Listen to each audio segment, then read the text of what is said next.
Hey everyone. So welcome to Romans chapter 10. It's a short one. Let's go ahead and get into it.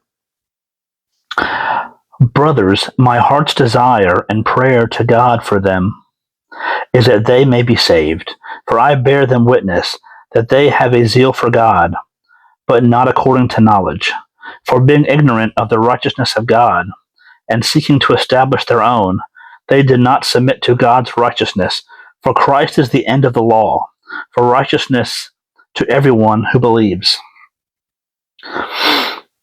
For Moses writes about righteousness that is based on the law, that the person who does the commands shall live by them. But the righteousness based on faith says, do not say in your heart, who will ascend into heaven, that is to bring Christ down, or who will descend into the abyss, that is to bring Christ up from the dead. But what does it say? The word is near to you, and in your mouth and in your heart. That is the word of faith that we proclaim. Because if you confess with your mouth that Jesus is Lord and believe in your heart that God raised him from the dead, you will be saved. For with the heart one believes and is justified, and with the mouth one confesses and is saved. For the scriptures say, everyone who believes in him will not be put to shame.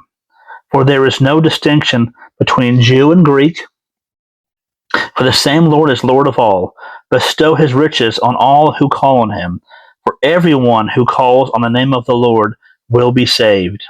How then will they call on him in whom they have not believed? And how are they to believe in him of whom they have never heard? And how are they to hear without someone preaching? And how are they to preach unless they are sent? As it is written, how beautiful are the feet of those who preach the good news. But they have not all obeyed the gospel. For Isaiah says, Lord, who has believed what he has heard from us? So faith comes from hearing, and hearing through the word of Christ. But I ask,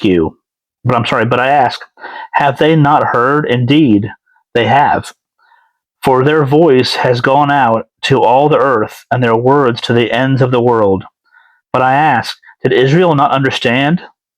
First Moses, I will make you jealous of those who are not a nation.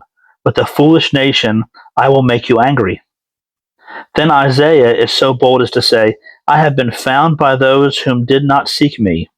I have shown myself to those who did not ask for me. But of Israel, he says, all day long I have held out my hand to a disobedient and contrary people. Now, I love this chapter, one of my favorite chapters in the Bible, because what do we see here? We see it talking about how we're saved by faith, and faith comes from hearing. And then it goes on to Paul telling us there's no distinction between Jew and Greek, meaning that God doesn't see what all the divisions that this world shows, right? There's no distinction. For anyone who calls on the name of the Lord will be saved. It's that simple, right? It's for everyone and anyone who believes. Right? God shows no partiality, and we know that it's through Christ. And I love how in the beginning it's just, for I bear them witness that I have a zeal for God, but not according to knowledge, for being ignorant of the righteousness of God. There's some, on social media and some out in the world that, they think that because they have all this knowledge and this knowledge that they have the answer, but a lot of them think they have all these answers, but they don't understand the righteousness of God. Like, say, oneness. They don't understand the righteousness of God. And if they don't understand that, they don't have him. But that's all I have for today. Thank you for watching, and you all have a blessed day.